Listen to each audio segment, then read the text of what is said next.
Hey everyone, welcome back to a new video. আমি অঞ্জন, এখন আছি চেক রিপাবলিকের ক্যাপিটাল সিটি প্রাগে। এর আগের ভিডিওতে তোমাদের প্রাগের ওল্ড টাউন ঘুরিয়ে দেখিয়েছিলাম, আর আজ তোমাদের প্রাগ কাসেল দেখাবো। আজকে ভিডিওটা শুরু করছি প্রাগের একটা খুব ফেমাস জায়গা থেকে, the church of lady Victoria. এই চার্চটা খুবই ইন্টারেস্টিং এই কারণেই, কারণ কি এখানে রয়েছে যীশু খ্রিস্টের খুবই সুন্দর একটা ছোটবেলার মূর্তি, যাকে বলা হয় দ্য ইনফ্যান্ট জিসাস অফ প্রাগ। এরম মূর্তি কিন্তু শুধুমাত্র এই প্রাগ শহরেই দেখা যায়। আমরা জাস্ট দেখলাম এখন infant Jesus of Prague. Infant Jesus of Prague আছে চার্চ অফ লেডি ভিক্টোরিয়াসে। সেই চার্চের মধ্যে আছে স্ট্যাচুটা অ্যাকচুয়ালি স্প্যানিশ অরিজিন। আর স্ট্যাচুটা জিসাসের ছোটবেলার একটা ছোট স্ট্যাচু, সেরামিক কোটের একটা উডেন স্ট্যাচু, হাতে একটা ক্রস ধরা আর এক হাতে একটা পাখি ধরা মনে হয়। আর এই স্ট্যাচুটার সিগনিফিকেন্সও আছে। এই স্ট্যাচুটাকে এক একটা অকেশনে এক একটা জামা কাপড় পরানো হয়। যেরকম ব্লু কালারের জামা কাপড় পরানো হয় যখন কোনো ফেস্টিভ্যাল থাকে, রেড কালারের জামা কাপড় আছে, আমরা দেখেছি গ্রিন কালারের জামা কাপড় পরানো, কারণ কি এটা সামার সিজন। সো সামার সিজনে অনেক গ্রিনারিজ থাকে চারিদিকে, তাই জন্য গ্রিন কালারের পরানো, এরকম অনেক কালারের জামা কাপড় পরানো হয় এক একটা সিজনে, এক একটা টাইমে, এক একটা অকেশনে। সো এটা খুব ভালো লাগলো দেখে। আমরা একটা ছোট মিনিয়েচারও নিয়েছি, একটা ছোট আমাদের ঘরে রাখার জন্য একটা ছোট মিনিয়েচার ইনফ্যান্ট জিসাস নিয়েছি সুভেনিয়ার হিসাবে। সো নীল হচ্ছে আমাদের ট্যুর গাইড আজকের। অনেক জায়গার ইনফরমেশন নীল খুঁজে খুঁজে বার করেছে। নীল, পরের ডেস্টিনেশন কি? প্রাগ ক্যাসেল। কেন, তুমি যা বললে কেজিবি যাবে? এটা তো হচ্ছে এন্ট্রি ফি 20 ইউরোস। ও আচ্ছা, হ্যাঁ কেজিবি। সো কেজিবির ব্যাপারে বলি, কেজিবি হচ্ছে গিয়ে রাশিয়ান ইন্টেলিজেন্স, তাই তো? হ্যাঁ হ্যাঁ। তো সেই কমিউনিজম পিরিয়ড যখন ছিল তখনকার সেই রাশিয়ান ইন্টেলিজেন্সের মানে ওরা যে অত্যাচার করেছে সেই একটা মিউজিয়াম টাইপের বানানো আছে ওদের সব আর্মস অ্যান্ড অ্যামিনিশনস দিয়ে। তো সেই কেজিবি মিউজিয়াম আমাদের যাওয়ার প্ল্যান ছিল, কিন্তু নীল দেখে বললো এখন ওটা 20 ইউরোস, তো 20 ইউরোস দিয়ে আমরা ঢুকবো না। তো সেই জন্য নীল আমাদের পরের ডেস্টিনেশন প্রাগ কাসেল, তাই তো? হ্যাঁ হ্যাঁ। তো চলো প্রাগ কাসেলে গিয়ে দেখা হচ্ছে। তো এটা একটা হিলি এরিয়া টাইপের, এই নিচ দিয়ে আমরা হেঁটে হেঁটে উঠলাম। উঠে এই দিকে উঠতে হবে হচ্ছে প্রাগ কাসেল। মোস্ট প্রবাবলি ওইটা ওঠার রাস্তা প্রাগ কাসেলের।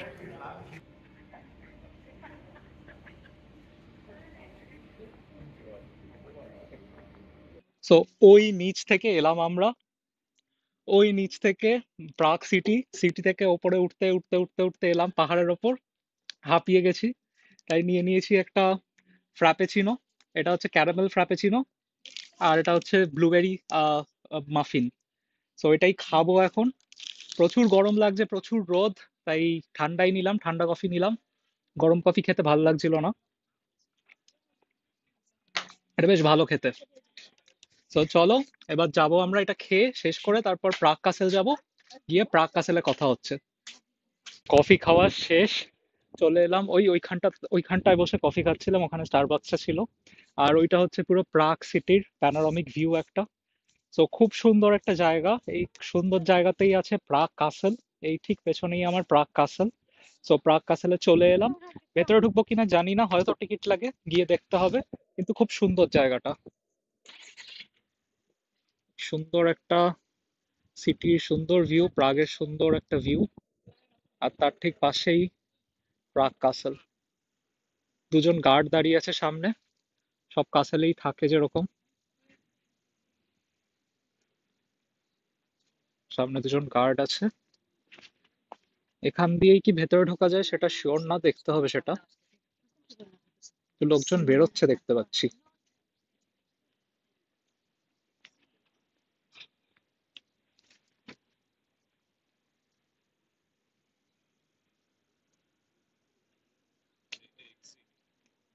জাস্ট ভাবো, এই দুটো মানুষ, এই দুটো গার্ড কন্টিনিউয়াসলি এখানে দাঁড়িয়ে আছে এই রোদের মধ্যে। এদিকে প্রচুর রোদ, এই পুরো রোদের মধ্যে এখানে দাঁড়িয়ে আছে এই কাসেলের সামনে, একভাবে একদম নড়ছে না, একটুও নড়নচড়ন নেই। আমি আমি তো একটু হেঁটেই একটু হাঁপিয়ে গেছি, এই রোদের মধ্যে ঘেমে গেছি। আর এরা দাঁড়িয়ে আছে, এরা ঘাম ঠাম বেচারা মুছতে পারবে না, কষ্টকর অবস্থা এদের। সেই কাসেলে ঢোকার মুখেই সুন্দর পেয়ে গেলাম, এটা হচ্ছে remnants of the church of virgin Mary. মানে ভার্জিন মেরির যে চার্চ ছিল 882 82তে বানানো মোটামুটি। এই হচ্ছে তার রেমিনেন্টস। এটা ডিস্ট্রয় হয়ে গেছিল 13th সেঞ্চুরিতে, সেই রেমিনেন্টস এখনো আছে। যা বেঁচে ছিল এটা প্রিজার্ভ করে রেখে দিয়েছে, এইটুকুই আছে।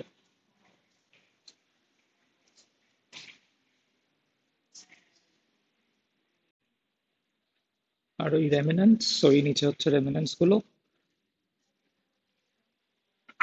ঠিক ডান দিকেই হচ্ছে এখানে entrance to the Prague castle.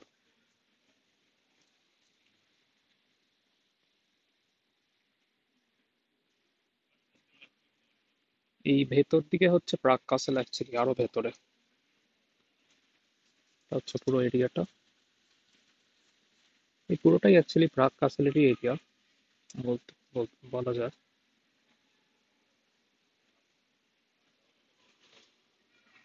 প্রাগ কাসলের মধ্যেই পেয়ে গেলাম Leopold fountain. Leopold the first of Habsburg, সে তার অনারে এই একটা ফাউন্টেন আছে। এইটা হচ্ছে ফাউন্টেন। ফাউন্টেনের ব্যাপারে অনেক কিছু আছে এখানে ইনফরমেশন। তোমরা তো ইন্টারেস্টেড হলে পজ করে দেখে নিতে পারো, আমি অত হিস্ট্রি পড়ছি না আর। আর এই হচ্ছে সেই ফাউন্টেনটা, লিওপোল্ড ফাউন্টেন।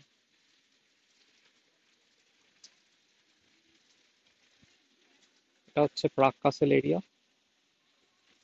তো এটা হচ্ছে মেন কাসেলের ভেতরের জায়গাটা, মানে উঠোন টাইপের, উঠোন চত্বর টাইপের। এবার আমরা যাচ্ছি ভেতর দিকে, প্রাগ কাসেলের ভেতর আরো ঢুকছি। তো দেখি ঢুকি ভেতরে, ওই দিকটা আরো ভেতর দিকটা। তো ওই দিকে ঢুকবো, ঢুকে তারপর তোমাদের দেখাচ্ছি ভেতরে কি আছে। কাসেলের ভেতর দিকে আরো ঢুকছি। ভেতর দিকে ঢুকতে ঢুকতে একটা অসাধারণ ভিউ পেয়ে গেলাম, তোমাদেরকেও দেখাই সেটা। এই হচ্ছে জাস্ট এখান দিয়ে বেরোচ্ছি, মানে ভেতরের দিকে, চার্চের ভেতরের দিকে ঢুকলাম। ঢুকে এই অসাধারণ একটা ভিউ দেখো। জাস্ট এখন সূর্যটা পারফেক্টলি ওই জায়গাটায় পড়েছে, আর কি সুন্দর লাগছে, মানে একদম পারফেক্ট টাইমিং এ এসেছি আমরা। এটা হচ্ছে চার্চের, এটা একটা চার্চ এই কাসেলের মধ্যে। সো এটা হচ্ছে পুরো কাসেল এরিয়া, এই পুরোটা কাসেল এরিয়া ভেতরে, ভেতর দিকটা এটা।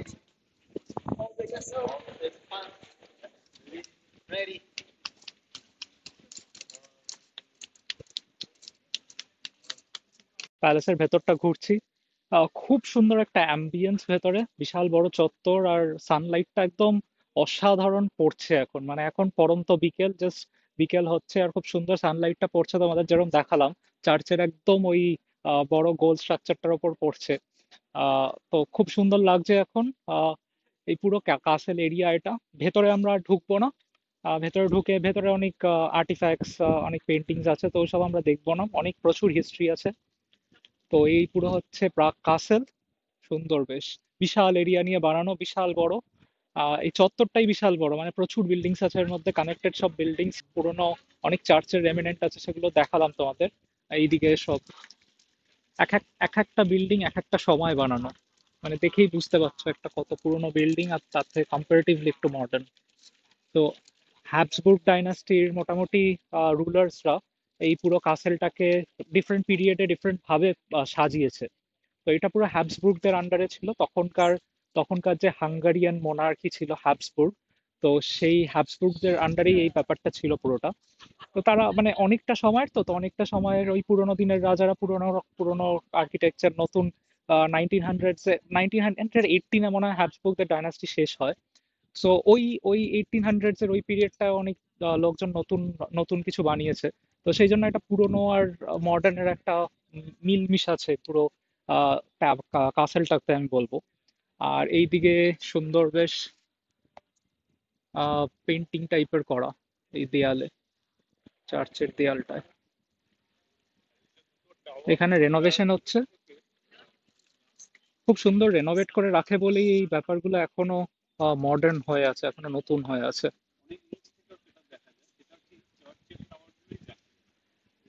তো ওই জাস্ট একটা চত্বর থেকে বেরোলাম, বেরিয়ে চলে এলাম, এটা হচ্ছে আরেকটা চত্বরে, মানে আরেকটা এরিয়াতে কাসেলের। তো এই হচ্ছে চার্চটা, মেইন যে চার্চটা, সেই চার্চের আশেপাশেই ওই ওই দিকটা থেকে এলাম আমরা, ওই দিক দিয়েও আসা যায়। আর পুরো কাসেল এরিয়া এটা, ডিফারেন্ট সাইজের ডিফারেন্ট কালারের বিল্ডিং, ডিফারেন্ট টাইম পিরিয়ডে বানানো। সো খুব সুন্দর বেশ এই ব্যাপারটাই, কনসেপ্টটাই খুব সুন্দর। আর এই পুরো কাসেলটাই প্রায় আমাদের চার্লস ব্রিজ থেকে রাত্রিবেলা কালকে আমরা দেখেছিলাম। সো ওই চার্লস ব্রিজ থেকে খুব সুন্দর একটা কাসেলের সবকটা বিল্ডিং এর সুন্দর ভিউ আসে, তো সেটা বেশ ভালো। আর এই কাসেলটায় পুরো লাইট জ্বলে সুন্দর রাত্রিবেলা রাত্রিবেলা। কালকে যেরকম দেখেছিলাম আমরা চার্লস ব্রিজ থেকে এই পুরো প্রাগ কাসেলটা, ক্যামেরায় কতটা ভালো এসেছে জানি না, কিন্তু চোখে দেখতে অসাধারণ লাগে। চোখে দেখা আর ক্যামেরায় দেখা দুটো টোটালি আলাদা জিনিস। তো চোখে দেখেছিলাম, খুব খুব ভালো লেগেছিল, খুব সুন্দর একটা এক্সপিরিয়েন্স চার্লস ব্রিজ থেকে। প্রচুর টুরিস্ট আসে, কালকে যেরকম বলেছিলাম যে চার্লস ব্রিজে প্রচুর টুরিস্ট আসে এই এই ব্যাপারটাই দেখতে। চার্লস ব্রিজ থেকে পুরো প্রাগ কাসেলটা দেখতে খুব সুন্দর লাগে রাত্রিবেলা স্পেশালি। তো সেটাই দেখলাম। আর এই প্রাগ কাসেলেই সানসেটটা হয়, তাই জন্য আরো সুন্দর লাগে, মানে যখন সানসেটটা হয় প্রাগ কাসেলে। আর এই ঘন্টা বাজছে চার্চের এখন, জাস্ট কথা বলতে বলতেই 6টার ঘন্টা বাজছে চার্চে।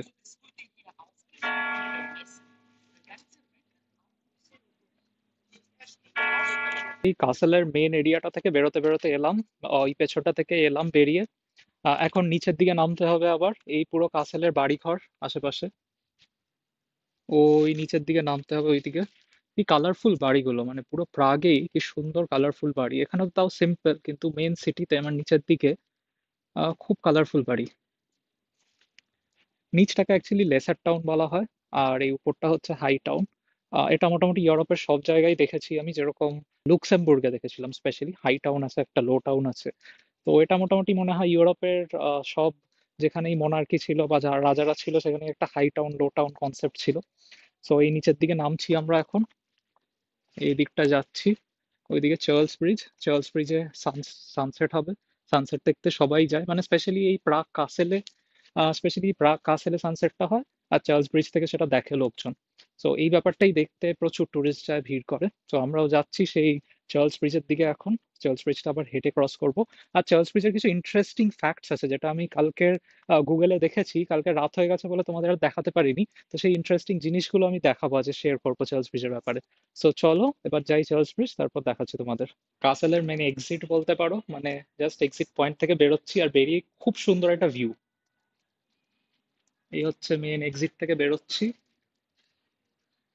বেরিয়ে এই সুন্দর ভিউ, প্রাগের সুন্দর ভিউ, এইদিকে পুরো ভিউ আছে,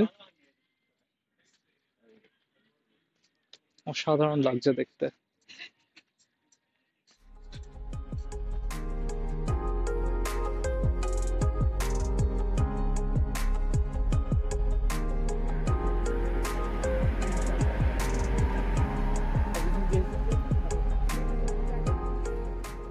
পৌঁছে গেলাম চার্লস ব্রিজ, মোটামুটি 5 মিনিট মতন হাঁটলাম, হেঁটে পৌঁছে গেলাম চার্লস ব্রিজ। এইটা হচ্ছে চার্লস ব্রিজ, এখান থেকে উঠতে হবে ওপরে, এখান থেকে উঠতে হবে।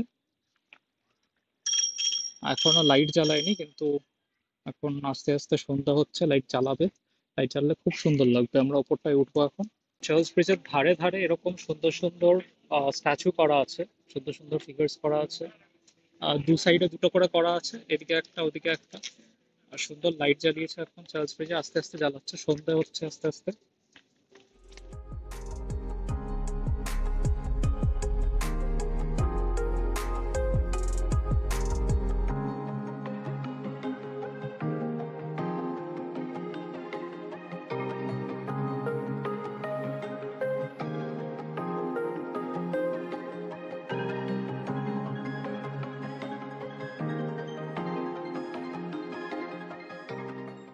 সো এটা হচ্ছে সেন্ট জন অফ নেপোমুক। এখানে 5টা স্টার আছে, আর এটা হচ্ছে সেন্ট জন অফ নেপোমুকের স্ট্যাচু। সো বলা হয় এই 5টা স্টার টাচ করে, সেন্ট জন অফ নেপোমুককে যদি টাচ করে কিছু উইশ করো, তাহলে সেই উইশটা ফুলফিল হয়। Saint John of Nepomuk basically তাকে এখান থেকে ফেলে দেওয়া হয়েছিল ব্রিজে। তো এটা কেন লাকি মনে করা হয় আমি জানি না, বাট এটাকে লাকি মনে করা হয়। যদি কেউ প্রাগে আসো, অবশ্যই প্রাগ ব্রিজের ঠিক মাঝখানে এটা সিচুয়েটেড। লোকজন জানে না এটার ব্যাপারে অনেক, আমি গুগলে সার্চ করে দেখছিলাম প্রাগে এরকম ছোট ছোট, মানে চার্লস ব্রিজের ওপর এরকম ছোট ছোট জিনিস আছে। তো সেটাই দেখলাম। আজকে সন্ধ্যা হয়ে গেছে মোটামুটি, আজকের ভিডিওটা এই অবধি রাখবো, আর বেশি ভিডিও বাড়াবো না। আমরা রাত্রিবেলা কিছু প্রাগের স্পেশালিটি ডিনার করব, হাঙ্গারিয়ান গুলাশ খাবো হয়তো। সো যদি খাই তাহলে তোমাদের দেখাবো, আর না হলে আজকের ভিডিওটা এখানেই এন্ড করছি। ভিডিওটা ভালো লেগে থাকলে অবশ্যই এটা লাইক করে দিও, চ্যানেলটাকে সাবস্ক্রাইব করে দিও, আর কমেন্ট করে জানিও কি আরো নতুন কিছু দেখতে চাও। আমাদের প্রাগ, ভিয়েনা আর ব্রাতিস্লাভার ট্রিপ আজকের এখানে শেষ হলো। সো খুব সুন্দর একটা ট্রিপ হলো। প্রাগ খুব সুন্দর লেগেছে, ভিয়েনাও খুব সুন্দর, ব্রাতিস্লাভাও খুব সুন্দর। মানে কোনটাকে ভালো বলবো বেশি, কোনটাকে বেশি খারাপ বলবো জানি না। সো এটাই। আর পেছনে প্রাগ কাসেল দেখতে পাচ্ছ ওইটা। সো এটাই জাস্ট ভিডিওটা ছিল। তোমরাও আমার সাথে কিছু উইশ করতে হলে সেন্ট জন অফ নেপোমুখের সামনে উইশ করে দিও।